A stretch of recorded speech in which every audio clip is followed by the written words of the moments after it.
Hello everyone, Neil here, and I have Meagan Williamson, a Pinterest strategist, niche marketing expert, and OG pinner.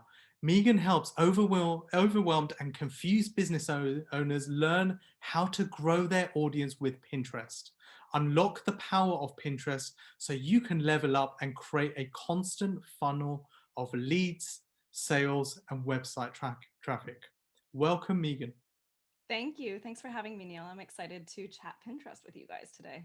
Yeah, I can't wait. And look, we're going to be talking about how Meagan's grown her business a bit later on in this interview as well. But before we do that, Meagan, can you in a few minutes just tell us your background and your story? Sure. I say OG Pinner because I have been on Pinterest since the very early days. I was a beta joiner. So I joined back in 2011 when Ben first announced the platform. And at that time, I was actually living in the UK. I was living in Northern Ireland and I couldn't get a job. So I started blogging. I'm one of those people, I like to always stay busy. So I taught myself how to code a custom WordPress website, and I started blogging about DIY, decor, and travel, sort of lifestyle based content. And because of that, I was an early adopter of social media platforms to help promote my blog in a very organic way to let people know when I publish new content. And what was amazing is actually at that time, I was sort of learning all the things, but my background is actually as a school psychologist. So I worked for 10 years as a school psychologist. And in the background for years, I was helping teach small business owners all the way up to actually to corporate brands all across North America and global brands. Learn how to leverage Pinterest to grow their website traffic, often actually helping consult on their content because we know that to unlock the powers of SEO or something like Pinterest, which is a search engine as well, your content is really crucial to your strategy. So I started being asked to help people back in years ago now, like 2015, brands that I was working with as a content creator were saying, "Hey, Meagan, we're noticing what you're doing on Pinterest. We're Mhm. very interested in the platform." And so I made it my job to become an expert. With all things Pinterest marketing. I didn't feel confident telling people I could help them with their Pinterest if I only knew what worked for me. So I started experimenting and actually would have been 4 years ago at this time that I started actually scaling up my business quietly while I was 6 months, no, 7 months pregnant. And then I welcomed my first child into my life in December 2016.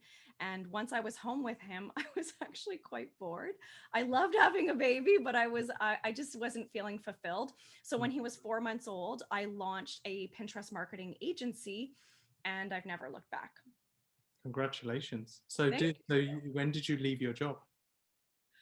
Well, we're very lucky here in Canada. So I had paid 12-month leave from December 2016. So I actually started my business while I was on leave. I was allowed to bring in money while being paid by the government to be home with my newborn.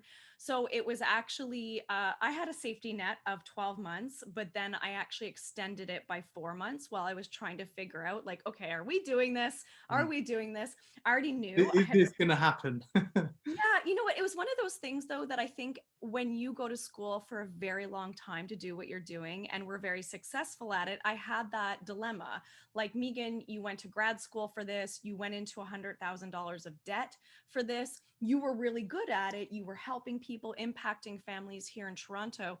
And then it was sort of like, I don't have a degree in marketing. Should I be doing this? Mm. But once I started realizing that I could make my own hours, no ceiling on what my income was. My husband actually left his job to help take care of our son. And I saw that we could live the life that we wanted as new parents while making money at home, like, taking breaks whenever I needed to hang out with my baby. We Mhm. could vacation and I could work from Mexico. I was like, I think we need to do this. Have interviews like this whenever you want. Yeah, exactly. Start my day late, have an extra coffee, not feel like I have to get in my car and commute to work. And actually, I think that was also a big driving force for me is the work that I did working in psychological services in the largest school board here in Canada. I gave my all emotionally and just to be really honest, My son is beautiful and healthy, but he basically cried for the first 18 months of his life, every day, all day. He didn't sleep, like those classic horror stories that make people not want to have children. And I just thought, I can't imagine going back to a job where I have to pretend that I've slept more than 2 hours and Mm. drive a car. Like, it's actually dangerous. It's tough. So working in social media management and consulting, I could make my hours. If we had a bad night, no big deal, right? Like, I could pin from bed. I could create custom strategies at 4 in the morning or 4 in the afternoon. And so having that freedom really pushed me to figure it. And you know what, like, it's so funny. Like, now that I run a very successful business and people from my old life are hearing about it. Like, my old boss connected with someone I used to work with that I'm still friendly with. And she's like, oh, David was asking about how you're doing. This is my previous boss. And so she told him, well, Meagan's launched a very successful, he Mm. knew I wasn't coming back to work, but he didn't know the details fully of why. And she shared with him, oh, Meagan's running this business and it's going really well. And he's like, oh, of course she is. And I laughed because other people knew before I did that this was my destiny, right? Like, I was always meant to be my own boss. I love helping other people, but I didn't see it. If you had asked me 10 years ago, even 6 years ago, I would have thought I was always going to be in school psychology. Love it. Love your story. And I think you should create a blog post around how to pin in bed. Yeah, yeah. Well, does that get searched often? I'll have to look up the search traffic related to It's that. funny from Yeah, that whole story. That's what I took away. I was like, that's really interesting. How do you pin in bed? That's really yeah, yeah. You get an iPad and then your baby's yeah, sleeping. and that's a really cool strategy. And there's some similarities here. I actually quit my job at the end of 2016. Yeah, Officially, I think end of Jan was my last day, but yeah. Love it.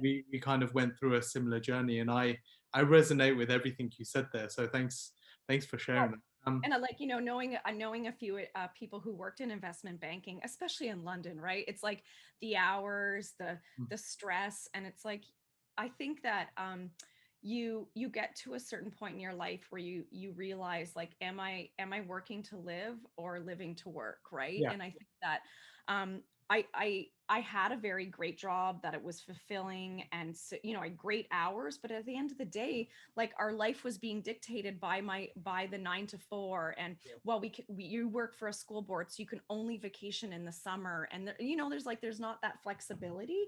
um and so really, the idea of being flexible, I think also too, like, I was really thrown for a loop when I had my husband and I were like everyone, the favorite auntie, right? The favorite auntie and uncle. And then we had our own kid, and all he did was cry, and he was miserable. And we were like, we thought we were going to be good parents, right? So it was like, I yeah, think we had to change our life to yeah. make it sustainable. And then it's like, to be able to do what we wanted to do and to be the parents we wanted to be. So that's why probably I never fully dove in until I became a mom. And then it was like, wait a sec, Does I he got to rethink things here.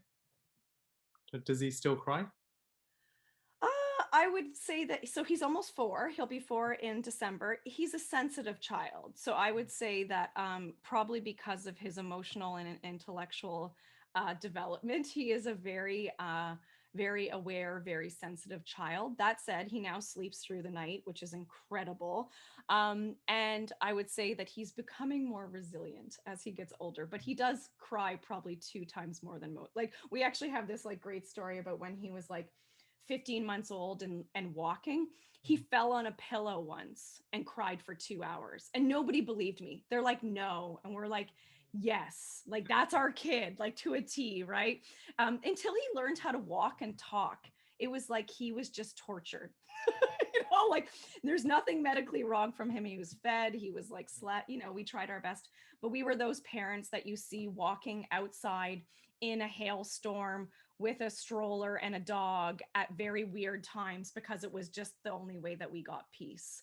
And so we created a business, and now my husband is my business partner. He runs all the behind the scenes tech. We were laughing that he was building websites in 2005 and always did it as a side thing, and now he manages all our websites and builds all our website and all our tech. So it's pretty cool. We were destined to do what we're doing now.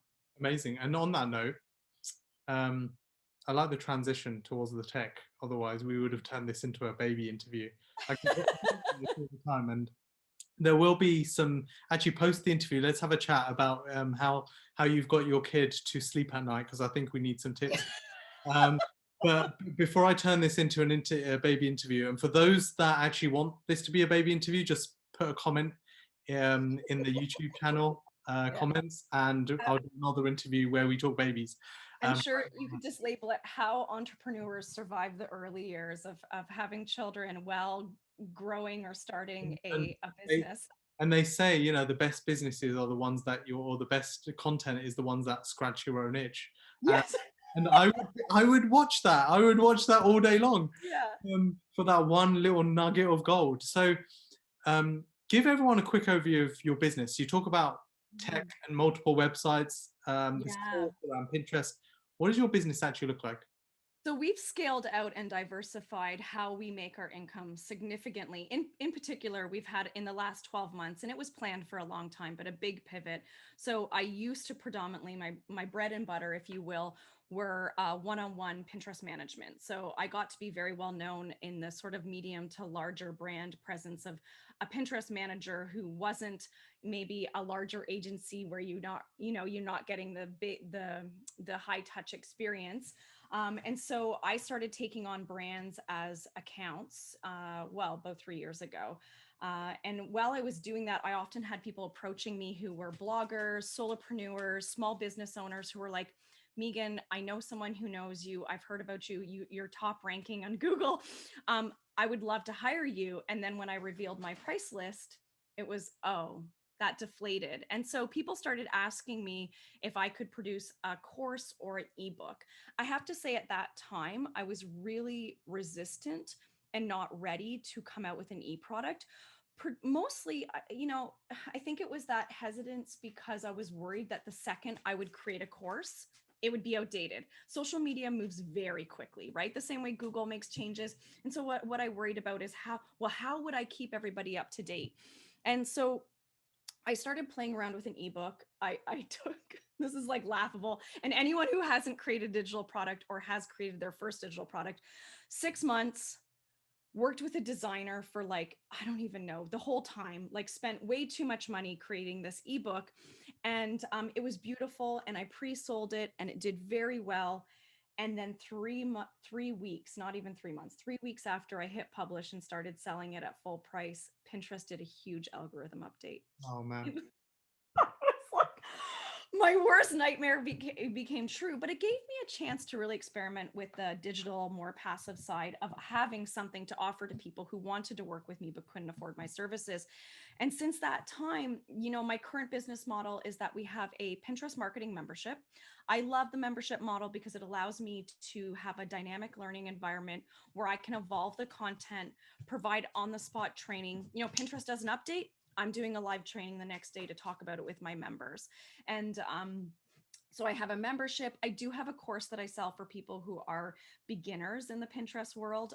That came out of more demand more than anything else. Mhm. And I now sell digital products that give people quick wins. So I have a product suite that I sell, and it's a toolkit that helps people save time, get results quickly.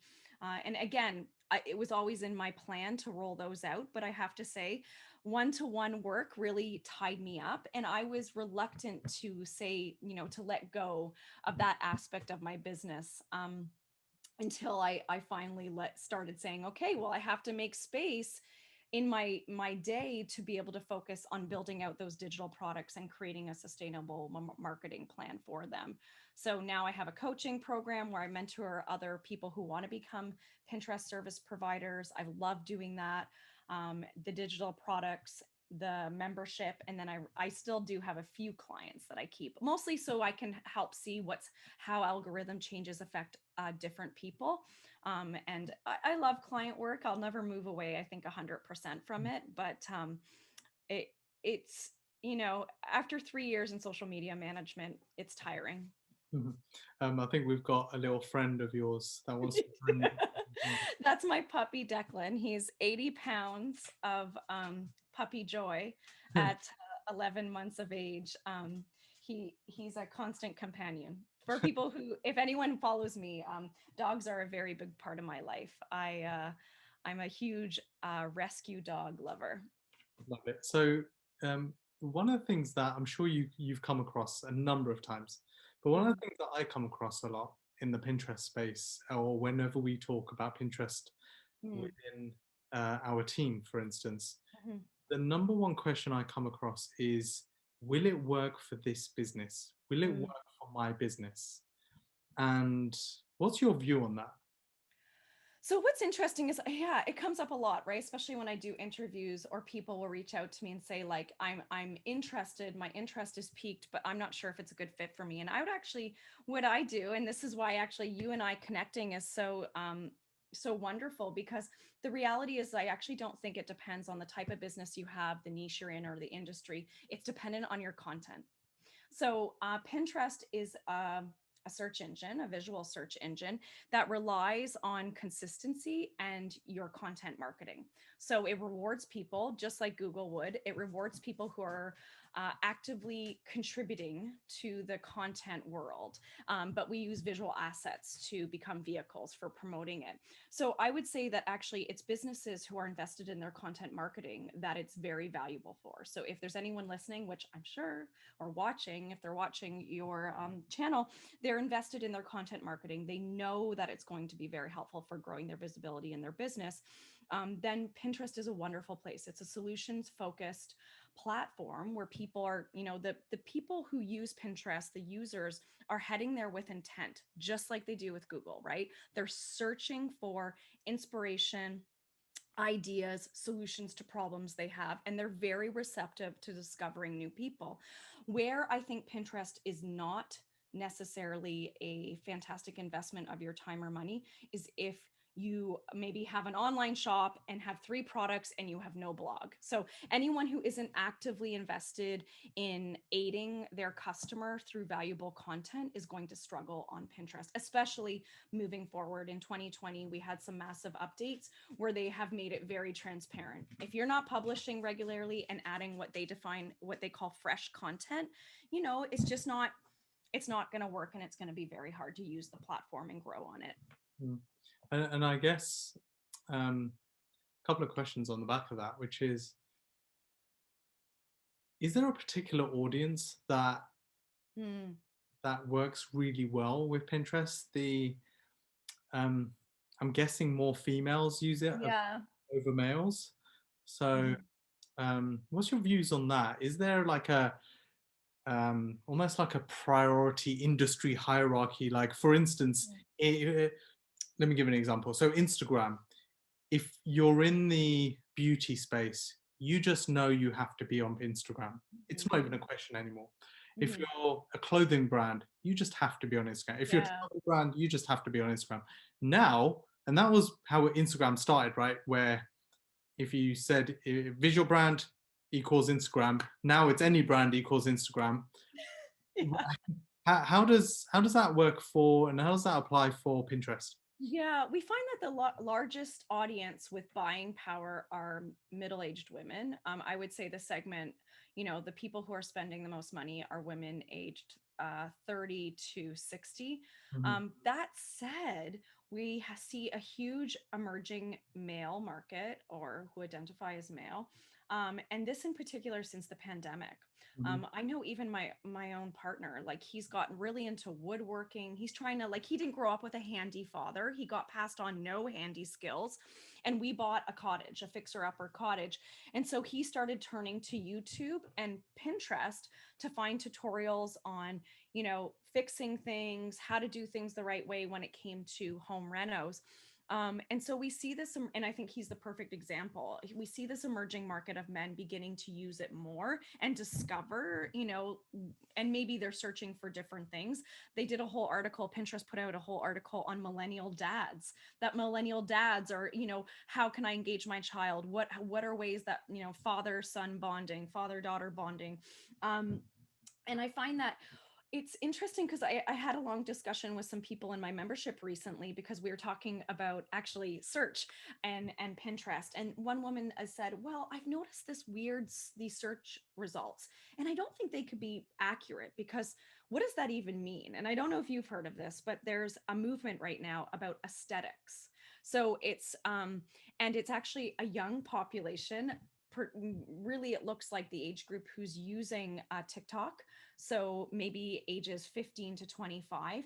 And they are engaging in a lot of searches where they look up London aesthetic, Toronto aesthetic, boho aesthetic. So they tack on this word, and it's starting to trend on Pinterest. And what it actually tells me is that there is an emerging market of younger people using Pinterest. And I've seen some social listening on Twitter, younger people saying it's the preferred platform because you don't get bombarded with politics.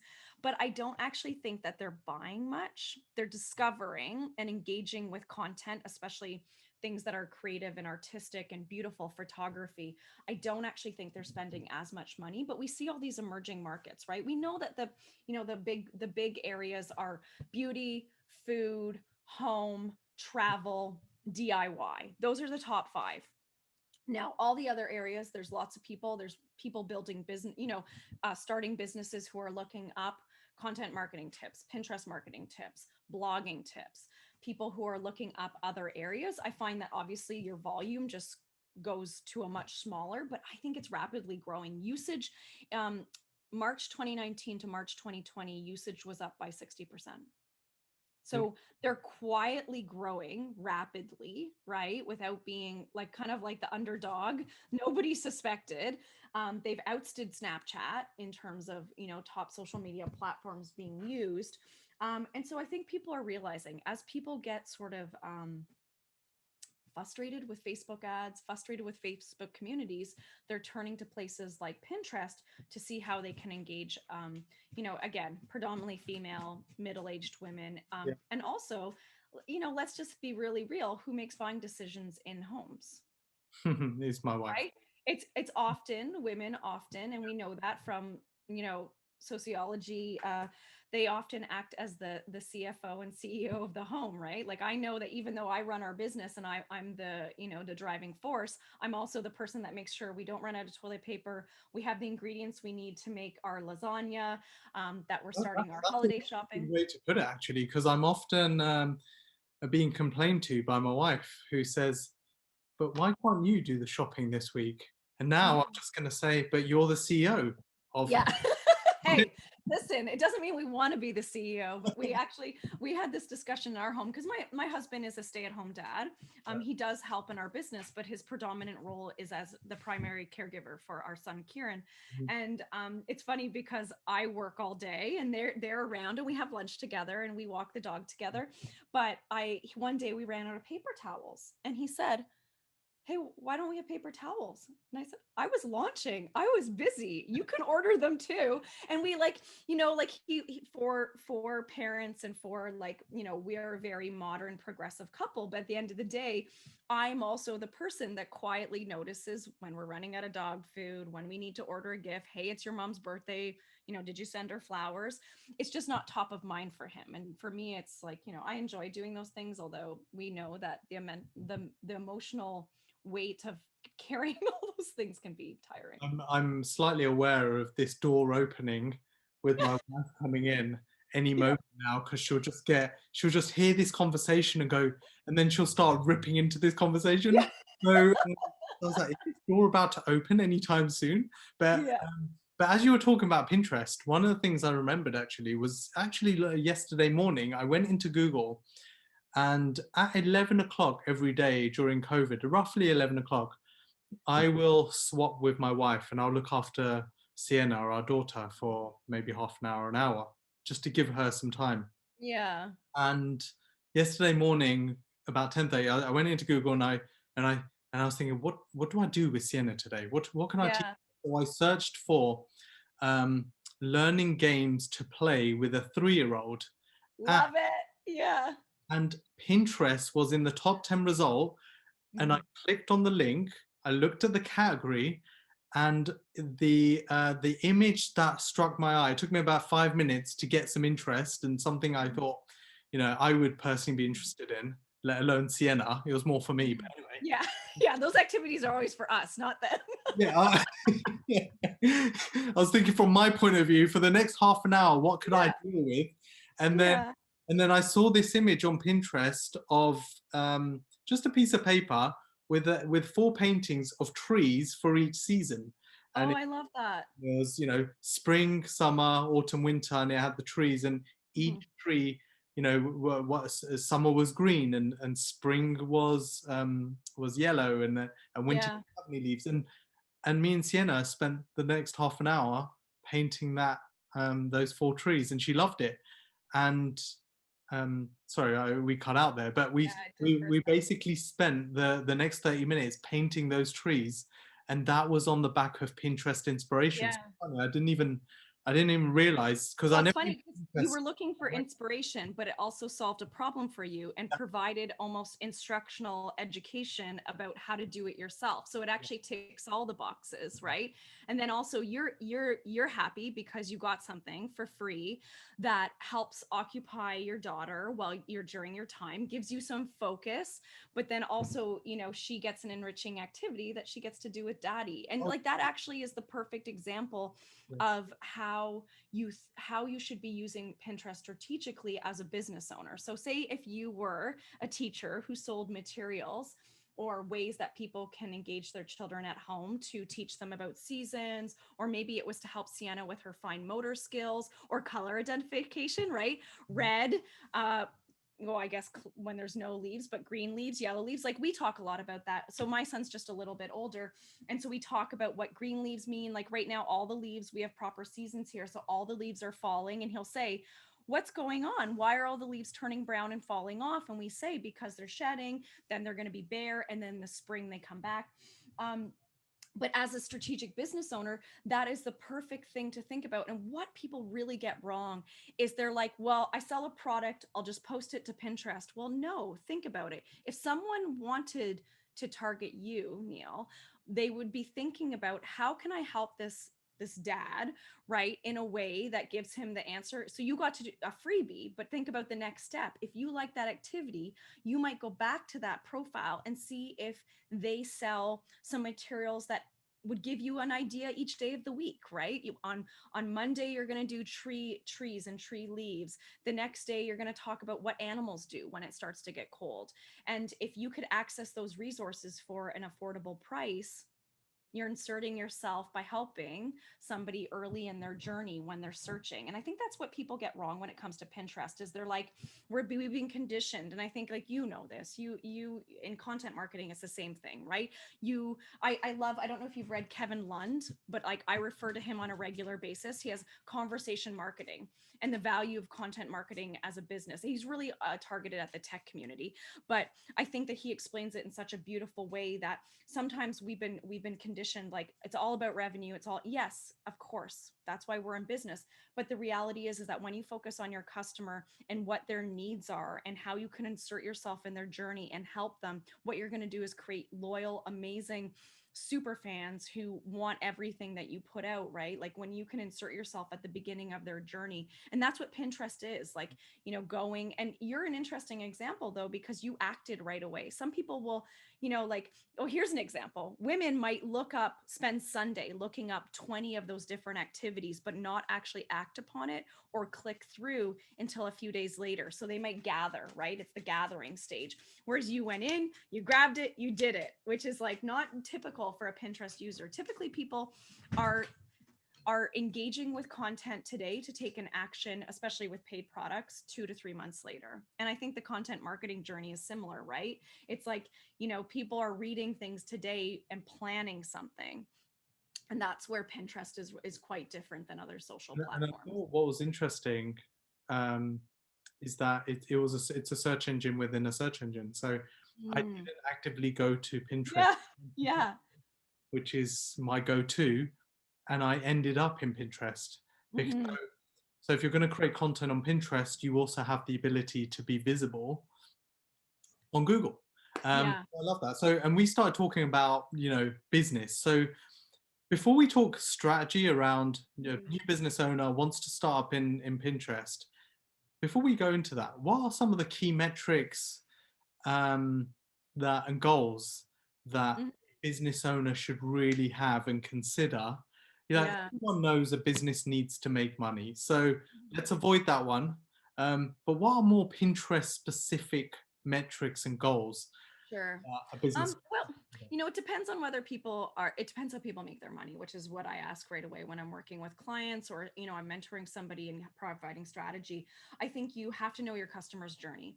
And the reality is that Pinterest is best as part of your marketing plan, top of funnel. So you have to think about how to get people to the places where you make money. So whether that's into your email marketing system, and subscribing to your website so they can follow your regular amazing content. Maybe you have an active Facebook community and you nurture people through regular Facebook lives. Instagram, like a lot of people spend a lot of time selling via their stories and in their DMs. It's really understanding how you convert people. I actually once worked with a business and they said to me, all we care about is straight traffic. Our website is so powerful and optimizes people in an incredibly short amount of time. We just need traffic. So your number one goal is really how do you get people to leave the platform, which is actually built for people to leave, right? Just much like Google. It's like they want you to see stuff and then they want you to go out and live your life, unlike Instagram and Facebook that want everybody to stay in the platforms. Pinterest says we want you to discover ideas, leave and take action and go and do that thing. So basically, what business owners need to think about when it comes to metrics is what Pinterest calls link clicks, so the number of people or people that are leaving the platform and heading to your website or blog. And that's why it's so crucial to have a website or blog. I also actually a very specific Pinterest metric that will be of interest to you, and I'm sure you know about it, but is saves. So saves is when somebody sees your idea or sees your blog post or pin and saves it to their own account. And this is a wonderful indicator of the health of your content. So if it's getting a lot of saves, it means it's valuable and people are thinking, I'm going to need this later. What's cool is that saves are actually the data point that sends a social signal to Google. So that is the metric that gets pulled by analytic platforms that will predict what your success is, or let you know what your success is with your content. So we know that if something starts to go viral on Pinterest and gets a high amount of saves, it immediately has a knockoff effect on your Google authority. So I often get SEO hackers and like growth hackers approaching me for consultation because they know they already have their SEO and their search nailed and they want to be able to help grow faster. So how you do that is by pairing it with Pinterest optimization so that you're sending social signals. So I actually, some of my clients, their key metric that they want me to focus on, increasing and having growth with is saves because they're so invested in their search engine optimization. Now, most business owners are looking for straight up traffic. I also like to look at content impressions for your own pins. So this often is a metric to see if things are resonating with people. Again, it depends how deep people want to get, but then I head into Google Analytics. I'm interested in page views. So are you attracting high quality people from Pinterest? What's your bounce rate? How many pages are they looking at? Time on site? And when you are heavily invested in your content marketing and really aiding your customers, we find that you can attract really high quality. We worked with a web development company, WordPress developers and blogging experts, and they had amazing blog content. And so our average time on site was 10 minutes per user coming from Pinterest, which is like, yeah, wow, right? Like that's pretty phenomenal. But that's because they were heavily invested in their content and having really helpful content. So those are some of my favorite metrics to think about. And then obviously, like you said, when we focus on conversions or sales, everybody has different metrics. If you convert high from your email list, then your goals from Pinterest should really be to have people join your email list, to then nurture them there, to then make the sale. But straight up sales tend to take longer. Pinterest users aren't as impulsive, we find, as Facebook and Instagram users. They have a little bit longer of a journey. So they are I call them warm, cold leads. They're warm because they're searching for you, but they're not ready to make a purchase yet. And what ends up happening, which is really obnoxious from my perspective, is Pinterest is part of the ecosystem, right? And we find that because people are in search mode, what they do is they find, and this is, I work this into my teachings, and when I work with people and I educate them, that people will find you on Pinterest, but they often decide to buy because of something else. They start reading your blog regularly, they subscribe to your email list, they join your Facebook community and start watching your phenomenal lives. So the attribution is often given to another channel, which is fine. You just have to know your analytics and make sure you're looking at multi-touch attribution in Google Analytics to know Pinterest to email list to purchase, and then it's part of your ecosystem.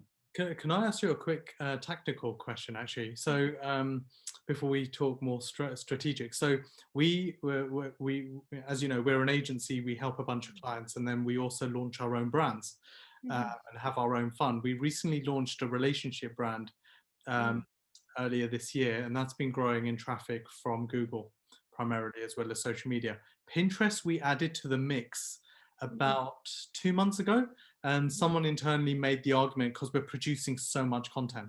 Pinterest analytics looks quite good so far.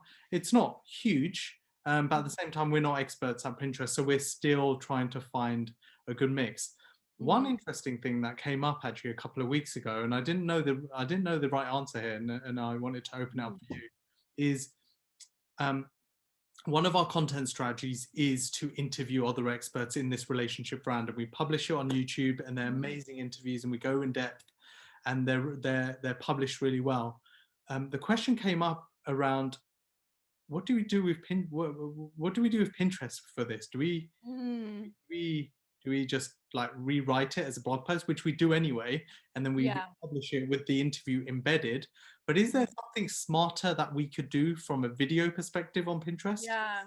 What I would do is create sizzlers. So like sizzler video content. The difficulty with video pins. So video pins and story pins are being preferred by Pinterest. It's like the shiny thing right now. So people who are engaging in story format, which was available in the UK, then got taken away, given to US, partially taken away, hasn't even come out in Canada yet, but anyone who has access to story pins and video pins and is engaging in those newer formats, like relatively new for the platform, are seeing higher levels of engagement, which then result in more followers, more people seeing your other content. The difficulty with story pins, or pardon me, video pins, is that they don't make clicking out of Pinterest very easy. Now, I actually just was testing it the other day because I found a recipe that I wanted to make on Sunday. I was doing some batch cooking for the week to make sure we had healthy food. And I found a video pin, loved it, thought, oh, I want the recipe. And I had to go down below, find the visit website. They put a barrier up. That said, video pin works really well when it's 10 to 15 seconds. And what people often say to me is like, Meagan, I have lots of video. I uploaded a 3-minute video, and like people are looking at it, but not really driving any action. So what I recommend is a client that I worked with last year, they would make this beautiful lifestyle blog content. And what we started doing is actually doing sizzler. So we would talk about, actually, this is something Amy Porterfield talks about. We would talk about the what. So we would like fill in the like, look how beautiful your home could be during the holidays. If you want to learn how to make this look at home, head to the website. So we wouldn't teach them how to do it unless they went to the blog. And this is what works really well on Pinterest, is sort of like sizzler. So you could give away like 1 or 2 really good interview nuggets, and then say for the full interview to learn how to, or to, learn X, Y, and Z from this person, head to the website. And then you're encouraging them that if they want full access to learn the whole story, they need to head to your website. And that's where, and that would be a video clip. And anything under 1 minute does really well. But I've actually, so recently Pinterest shared that actually they see the highest traction with videos that are 10 to 15 seconds. So you would have to really think about, you could even do audiograms. So if you place, like, even if you do, like, you have beautiful headshots with like what the topic that is going on in the interview, and you embed or over, I use Headliner as the app. I recently hosted a virtual summit for over 7,000 business owners bringing together Pinterest marketing experts. And what we did was we created graphics, much like people use on Instagram, but for Pinterest. And so like it's a static image with audio overlaid on it so that people can hear it and hear sort of a snippet from the workshop, but to hear the whole thing, they had to go to the website. And that worked really well. Love it. I'm going to try that. Maybe what we'll try is just taking a 10-15 second interesting clip and then going, if you want to find out more. So yeah, okay, I'm gonna take that one back. So going strategic now. Imagine me. I don't spend a lot of time on Pinterest for my own brand website, YourBrandFound.com. Where would I start? Like, what's a good place for me to start, like taking Pinterest and leveraging Pinterest for my business? And just to give you an idea, I publish one video per week on YouTube. I'll write a blog post along with that just to help people that don't want to consume the video side, and I'll publish that on my blog. I'm active on Instagram whenever I've got time. I'll do stories if there's something interesting going on. Outside of that, that's kind of what my organic content creation marketing looks like. Where would Pinterest fit into that? Or if it doesn't fit into that, what does a personal brand or a personal, like a smaller business? Yeah, well, I think, having such a great solid content marketing plan or scheduling plan like you do, it really is, you just make it part of the workflow. So as you put out new content, you're going to want to, so I'm sure you do some SEO research before you hit publish. So I myself have a workflow that involves, before I publish anything, I do SEO research, YouTube research, and Pinterest research. I'm calling it it's the search superpowers. What I do is then I craft it so that my content kind of takes into account the things that people are using on Google to search to find those solutions, ditto on YouTube and Pinterest. Then what I do is part of my image workflow. So when you are, gathering what your still is going to be for YouTube, or if you're going to post it on Instagram, I make optimized assets for the blog post or anything that actually has a landing page. So I often like to encourage people to do a content audit when they're first starting with their Pinterest marketing strategy. And the reason why is because you're a little bit different because you're an expert in content marketing, but most business owners, they don't realize how much content they have. They might say, well, I do have a blog, but I only post there once a month. I'm going to start posting more, but I only post once a month now. But what they do have is a podcast, YouTube channel. They post on Instagram regularly. And those are, to me, are all other vehicles, not my number one and preferred vehicles for content. But if you can link to it, it can exist on Pinterest. So I like to encourage people, instead of trying to force people into this, you need to blog, 2 times a week. I say, okay, well, what do you have? Let's talk about that. Or here's another little tip. I know you teach about this, but if you have third-party promotion, so it could be magazines, websites, you were featured as a guest expert, anywhere again that talks about you and provides authority and really promotes your work. So I'm regularly invited to speak on podcasts. I get featured as guest experts. So I actually have my graphic designer create optimized assets, and then I cross promote that on my Pinterest account because it feeds into my ecosystem. So not only am I trying to get things that talk about me and that will help increase my authority, in front of more people, but then I'm also creating optimized assets for my own content that is on those topics of interest to my people. So, do that content audit, especially when I work with brands that have influencers strategies in place. I used to work with a baby brand that they were heavily invested. So literally we had hundreds of Instagram posts, tons of blog posts or media mentions, and that would be take up 1/3 of our marketing strategy on Pinterest, is directing people towards where they could read great reviews of the product, included in gift guides or interviews with the creator, all these types of things. So I think just really focusing on what you already have, creating optimized assets for the platform, and then getting consistent. Pinterest really loves when you start showing up consistently and sharing those fresh ideas with their audience. Okay, I've just had a guest come in, Sienna. So Yeah. sorry guys, we had an interruption. Sienna came into the room and tried grabbing a pillow, and then Yeah, life. like a housebound. So now she has exited. She's still crying, but we're going to carry on. Yeah.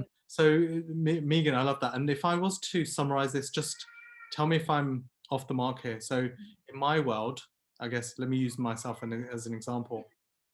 Publishing on YouTube, publishing a blog every week, I could, what I took from that was, as long as you can link to it, you could start up on Pinterest. So rather than thinking about how do I create new Pinterest content and add to my content calendar, and now I have to do another thing. Well, actually, it's just a distribution channel, because now all I could do is link to an existing piece of content. The question, though, I have is, Mhm. do I need to design something specifically, which in my world isn't a problem actually, because it would just be part of our workflow to do another design, and I'm Mhm. sure that probably is a problem for a number of businesses. Mhm. But at a minimum viable kind of requirement here, do I need to design something specific for Pinterest, or can I Yeah. get away with just linking to it? Sure. So, well, I would say like obviously done is better than perfect. So that's why I encourage people, if you do, struggle with being consistent on Pinterest, adding in content from YouTube and Instagram, just using whatever images get Yeah. pulled, fine.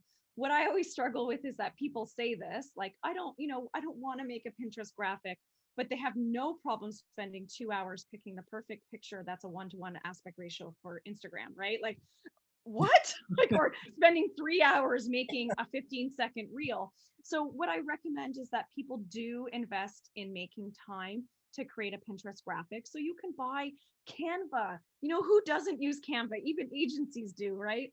Um, Buying some Canva templates for your Pinterest graphics, getting a templated look, so you just drag and drop, replace the text. We know that assets that are optimized will be seen by 2 to 3 times the amount of people. So why wouldn't you do it, right? Now, if it really isn't in your ability or, workload to start creating Pinterest graphics, of course, putting something up is better than nothing. But I really encourage people, create at least a few Pinterest images. Pinterest is going to love you for it. If you live in a visual field, you can just actually use a static image that is the aspect ratio of 2 to 3. So I work with some people who are photographers, or people who are service providers, or make, baby products. So fine, those pictures, what you're looking at. Now, me, I'm in the service industry. I can't, yes, I could post a picture of a computer with Pinterest on it, but people might not know what they're looking at. So I really rely on that text overlay to tell a user exactly what they're going to get when they go to my website, right? So I'm not by accident attracting the wrong person. It's better to have one person who stays on your website for 10 minutes and gets exactly what they want than 100 people who get there and they're like, oh, this isn't what I want, and they bounce, right? That's not good for anybody.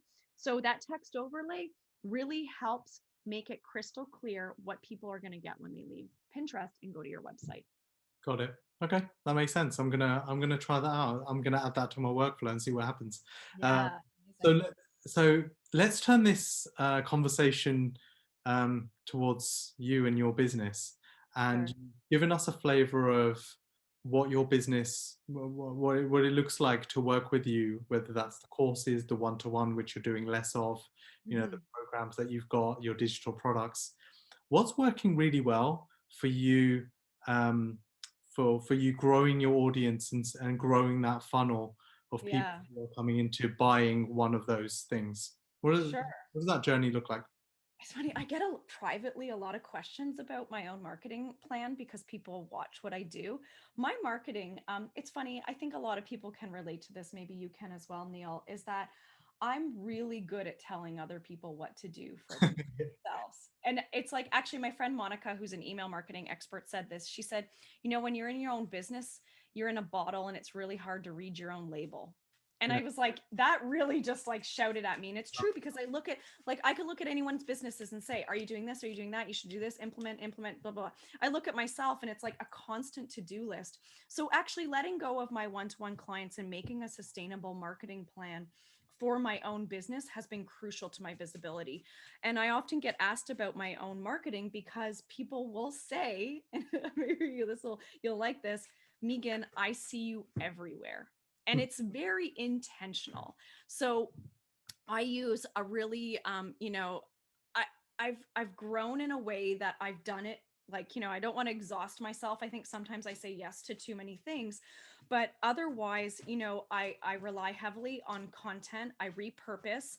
I integrate. So I'm okay with video now, but when I started out, I wasn't very comfortable doing video. And I think it's because I had a background in psychology, confidentiality, privacy, having a young child, like all these things kind of, do I want people to know where I live, and Mhm. privacy. So it took me a long time to get very comfortable. But what I actually do is I have what I call, like, I think it's, the big term is omnipresence approach to marketing. So, and it's all driven by my content marketing plan. I teach it within my membership, but it's sort of a tentacle approach. So that if you think about an octopus, the top of the body is my content. So those are my big content buckets. And then what I do is every time I create a piece of content that addresses a pain point that my ideal audience has, is I then sit down and I it's like, chicken scratch notes, but or a Google Doc where I try to organize it for my team so that they can understand what's going on in my crazy head. Is that I then say, okay, so this is my content. What's the Instagram post? What's the Instagram stories? What's the reel? What's the IGTV? What's the YouTube video? What's the email newsletter? And what's going to be the Facebook Live. And those are my main channels. So I hit people at every angle. Then what I do is I layer paid, and not insane budgets, but I layer paid on top of a strong organic strategy. Mhm. So because of that, I have opportunities like the one that you invited me to be here today, right? You might hear me on another podcast. I love talking. Like, if it's not apparent, like, I'm very easy doing something last minute, talking. And I think that's because that comes from years of agency work. So I've kind of seen it all. You can't really ask me anything and if I don't know the Yeah. answer, I'll just say I'm not sure. But I've layered in visibility builders, authority builders, and then kind of trying to reach different people. And it's taken years of tweaking my language, tweaking my visibility. And there's been times where I've been frustrated with my growth. And I think it's because I'm ambitious, and I really do, like, I'm like, I know so much, everyone should know that. But I didn't always translate, like, I wasn't always translating, like you were sharing how you started your business, and that you took a model of taking that work that you do one-to-one and all those that amazing knowledge, and translated it to a group of people who want to work with you but can't necessarily afford having a team support them.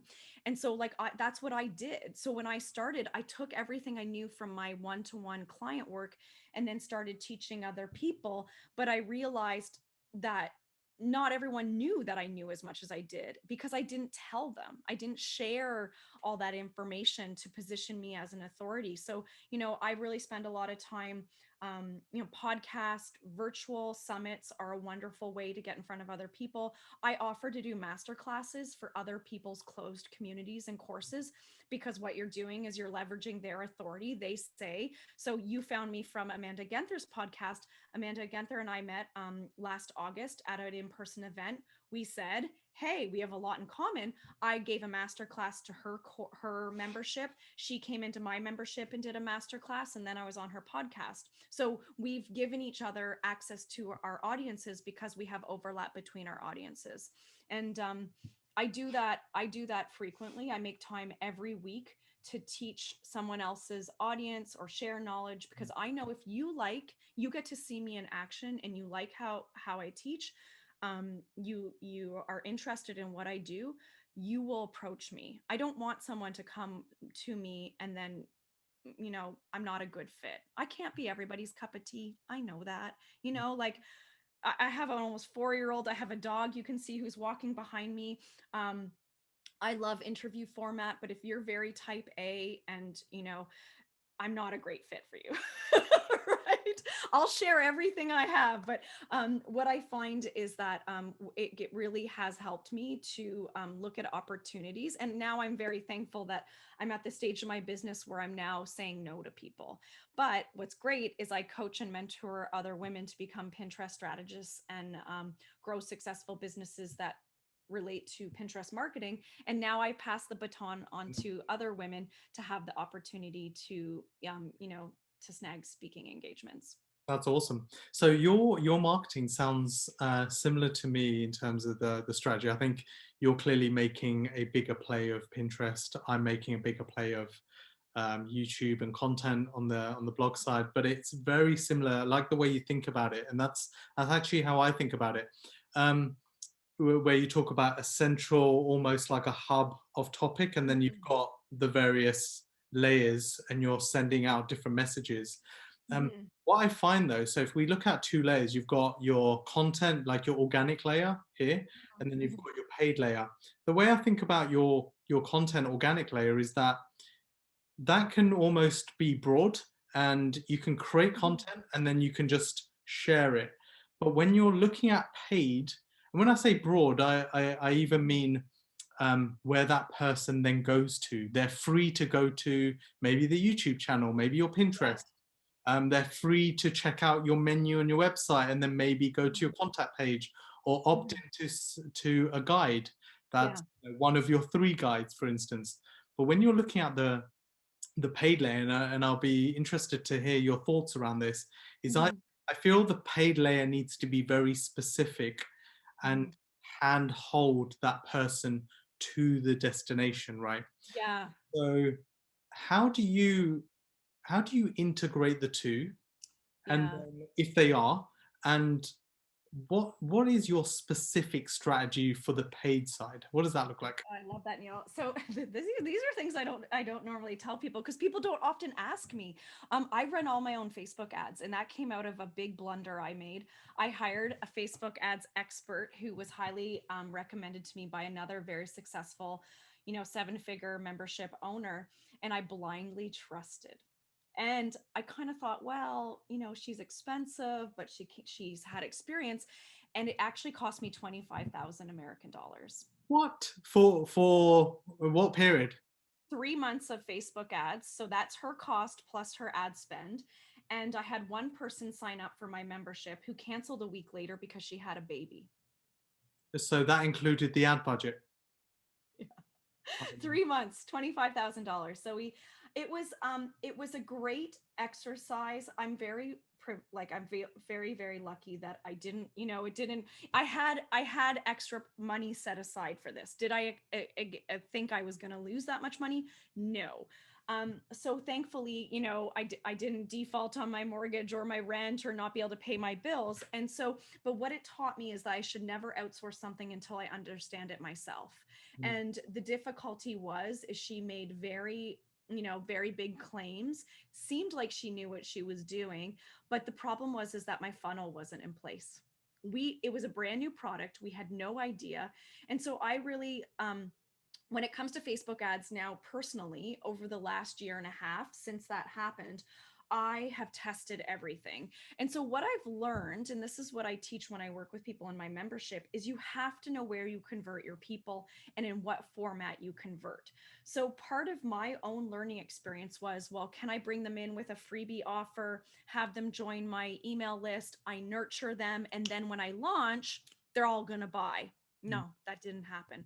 I was growing my email list, but they weren't buying, they weren't nibbling. And so I was like, okay, well, what do I need to do? So I started sort of playing around. And what I realized, I don't know if you know who Jeff Walker is, but Jeff Walker's wonderful. I read his book. I actually hired a project manager who had a lot of experience running PLF style launches. So I tested out what a formula would be like for launching and adding structure, and got a taste for that. Realized it wasn't really my cup of tea to pre-film, do a stiff webinar where I talk about the transformation and then invite people. I love teaching. So what I clicked into about, probably last December, was the idea of running a live training event of some variety. So, and since that, I haven't looked back. So I run free challenges once every 3 to 4 months. Right now, I'm doing them once every 4 months. They take up a lot of time and energy. And what's really cool is I use paid to build my list in between. So I'm running traffic. Now, I have two things I run traffic to. I have a free guide that is an email list builder to attract people to my email list so that when I open up the challenge, that I have thousands of new people interested in it. The other thing I do is actually a paid product. So when COVID started to roll out, I actually was chatting with Amanda Genther quite a bit about her SLO funnel, so self-liquidating funnel or slow funnel. And it's a product suite of things that give people quick wins. But when we saw the pandemic start to have an impact, we were all sort of like, all of our purses got like, we kind of went, what's going to happen? Is this going to be positive, negative? Am I going to lose clients? So what we saw is that people weren't signing up for my $1,000 management, package. So I thought, well, I really need something lower that isn't my membership because it's not always open. I need a product that I can sell to people that will get them quick wins with Pinterest right away. That's a no-brainer. So I rolled out an SLO funnel for digital product creators to scale out or fill their funnel with Pinterest. So once you already have a proven digital product, people love it, it's helping people. How do you grow that audience? And that was an observation that I made, that I'm continually having friends, like other entrepreneurs, say, hey, Meagan, how could I make more sales with Pinterest? I'm killing it with Facebook ads. I'm getting lots of sales via my organic Instagram marketing or a blog post. But how do I scale out that digital product and basically just get more people into my funnel? So I was like, I'm going to bring out a product suite. So I developed a product suite. Took me longer than I wanted. Launched it in May. Went really well. And the whole idea is that I'm actually growing my email list with people that their first point of contact or almost first point of contact is actually coming into my email list as a paid customer, not as a freebie seeker. So I am now pivoting my business to focus on live events. I ran a virtual summit in the summer, which was an amazing visibility. It also was very profitable, but also what we found is I just did my biggest launch yet. And we found that when we looked at the buyers list after the dust settled, 90% of the people who purchased my membership had participated in my challenge and attended my summit. So they only joined my email list via a paid, most of them, a paid ticket in August. And then they converted to my flagship in October. Wow. This is amazing. I'm really excited. I've never told anybody all this, Neil, but this is actually this is how I have due to frustrations, right? Like I'm growing my email list, but nobody's buying, or they've been on my email list for a year and they're not buying my membership. Why? Right? My membership is amazing. It's inexpensive. It is champagne tastes on a beer budget. Like that is the best way, right? In a group format. And then finally I have through all this work that I've been putting in for 2 years, the magic is happening now, which is really cool. But I had to be patient. I love it. I love it. I'm consuming so much content, so much knowledge with this. And we're way above the time that we scheduled. Yeah.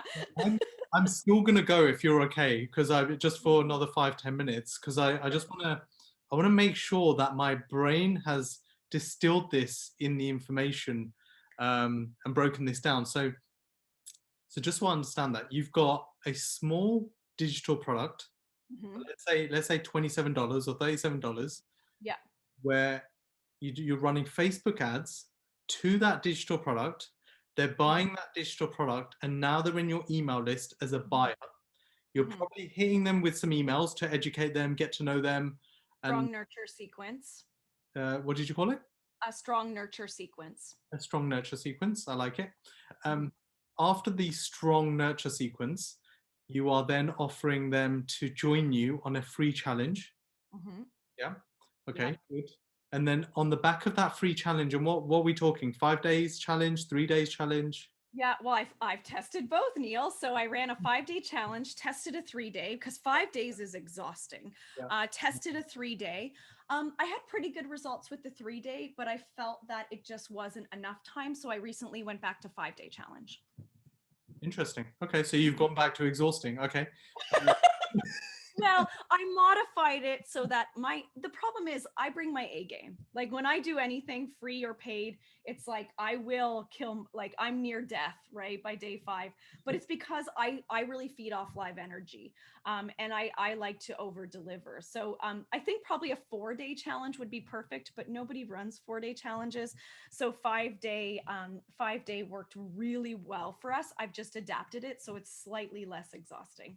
Awesome. I can confirm that you have brought your A game to this interview. So, um, I've shared a lot of secrets. It feels like I feel a little bit vulnerable because I think some people wonder about my omnipresence with organic on top of paid, but I don't really tell people what I do. But, you when know, I did, and to be honest, this is why I do the interviews, is because yeah, I'm so curious about all of this stuff, and I yeah. hope the people that watch this get loads of value. But on the back of the free 4-day challenge, 5-day challenge, whatever you call it, and some challenges are paid, guys, some challenges are free. It Mhm. clearly works for you being free, and I'm guessing they're in a Facebook community. You're doing a 1-hour workshop, or for that Yeah. community, then you're just keeping them going and they're asking questions. And then on the back of that 5-day challenge, you will then offer to join your membership I program, which do. is a monthly program of content, Mhm. questions, and Q&A, etc. Exactly. Have I summed that up?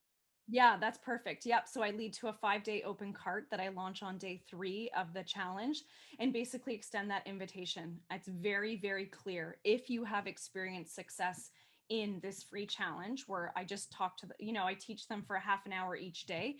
Can you imagine what type of results you would have working with me in in my community? And I lay it out exactly what they get in there, how valuable it is. We share success stories from current members. We go over that it is sort of a Jeff Walker PLF method in that, day 1 I share X, day 2 I share social proof, day 3 we talk about objections, but I do it in such a way that feels very natural to me. I think I was trying to make myself fit into a box that Mm, wasn't me previously, like a 3-day pre-recorded video sequence. It was just not yeah. not a not a great fit for me. I'm the same. I can't force myself. Even if you told me this is tripled my business or 500%, if I'm not going to enjoy it, I'm just not Oh going to do it. I just no. it doesn't feel right for me. So we come from the same school of thought on that. And look, I've really enjoyed this interview. I could honestly carry on just asking you questions and just finding it's just so valuable and so useful, and I hope the people who watch this have found value in it. Before we drop off, let me put you on the spot here.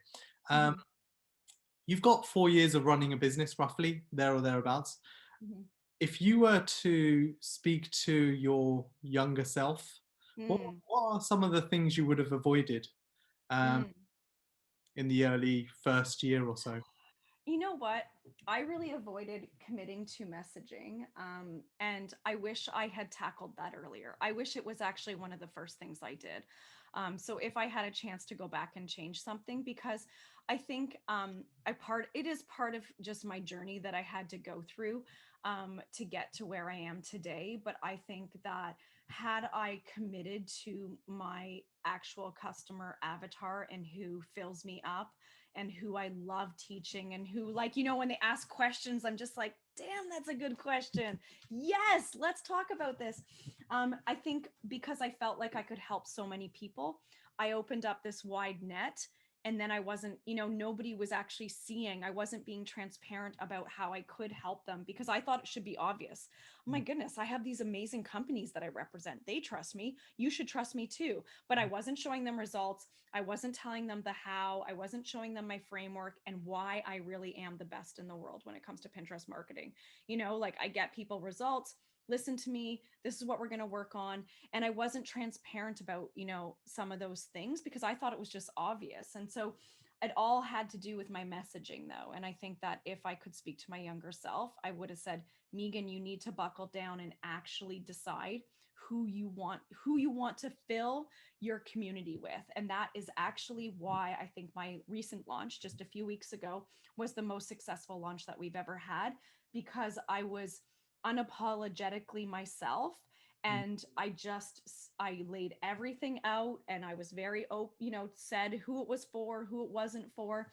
And I think I did those things before, but it was very like a formula. Whereas I actually, and I said this to my new members yesterday, I sometimes swear, not all the time. I used to work with kids, and my mother's Irish, and so we grew up in a home where we could swear as long as it wasn't directed at a person or offensive.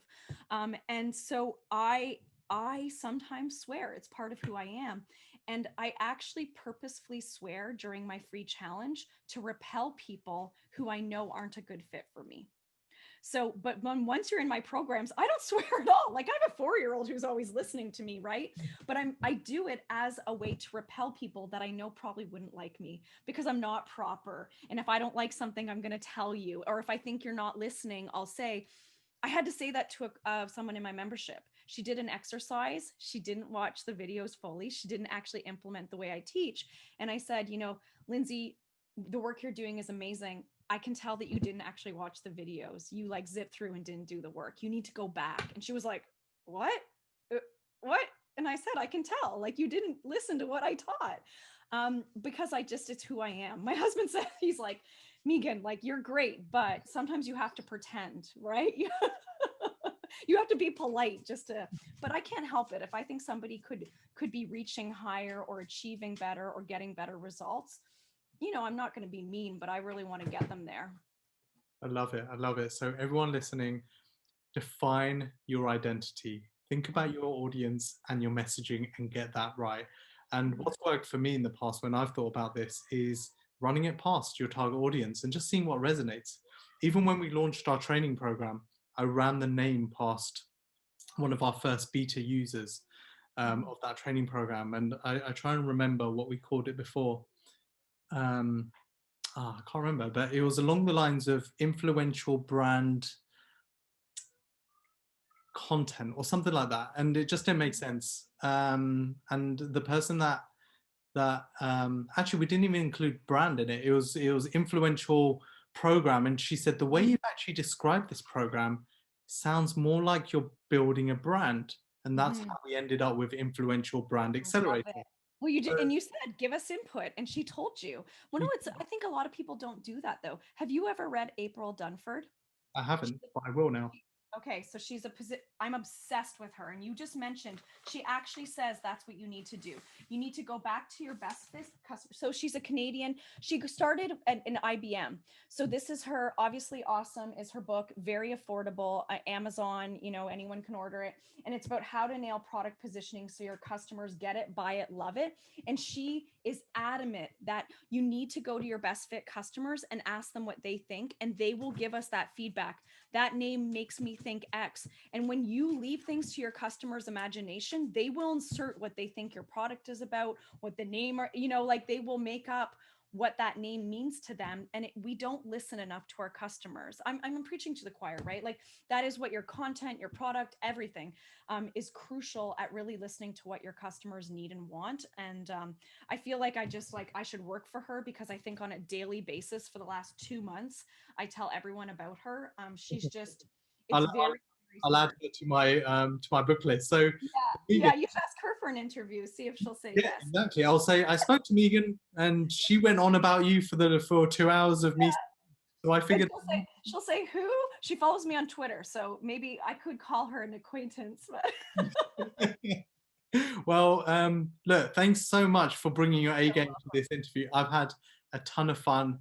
I'm sure you're going to get a ton of followers and people asking you maybe other questions. But look, thanks again for your time. Where can people find more about you? Well, my website is my hub and my home, so meaganwilliamson.com. You can also find me on Instagram. As I shared very publicly, I make sure that I'm in all the places, because I know different people, some people consume content via YouTube. My YouTube channel is an emerging work in progress. Instagram, Meagan A. Williamson. My blog is my favorite place. And then also on Pinterest, obviously. But you can just look up Meagan Williamson Pinterest, and I'll pop up in all the places. And I will add all the links to the show notes. So thanks again, Meagan. You're so welcome.